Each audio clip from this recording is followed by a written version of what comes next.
আজকে ছিল আমার একটা সঙ্গীতের ইভেন্ট। তো সকালে উঠেই ক্লায়েন্টের বাড়ি চলে গেছিলাম, সেখানে ফাইনাল রিহার্সাল করানো ছিল। তো এটা আমার এই সিজনের সেকেন্ড কাজ, আর এটা একটা বাঙালি ফ্যামিলি ছিল, মধ্যমগ্রামেই ছিল। খুব ভালো ছিল ফ্যামিলিটা। মাত্র 2 দিনের মধ্যে ওরা ডান্সটা তুলেছে, অনেকগুলো পারফরমেন্স ছিল।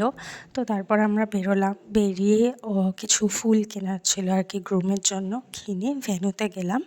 এটা হচ্ছিল বিশ্ব বাংলার ওখানে ফেয়ারফিল্ড, যেটা জেডব্লিউ মেরিয়েটেরই আরেকটা আর কি ফ্র্যাঞ্চাইজি। তো রুফটপ ছিল, আর আমি এই দিন যে ভুলটা করেছিলাম, আমি জ্যাকেট নিতে ভুলে গেছিলাম। তো রুফটপে এত ঠান্ডা লেগেছে না, মানে আর পারছিলাম না। গরম গরম এক কাপ আগে কফি খেলাম, তারপরে এই যে অনেক লেট করে শুরু হয়েছিল, প্রায় 9টা বেজে গেছিলো। আর এই দিন আমার সঙ্গীতের কোরিওগ্রাফির কাজ ছাড়াও অ্যাঙ্কারিং ছিল। তো আমি অ্যাঙ্কারিং করলাম, ফার্স্ট টাইম ট্রাই করলাম।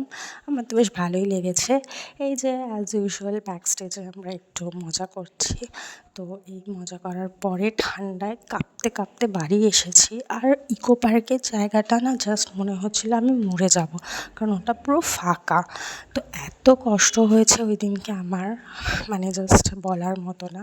তো চলো, টাটা, গুড নাইট।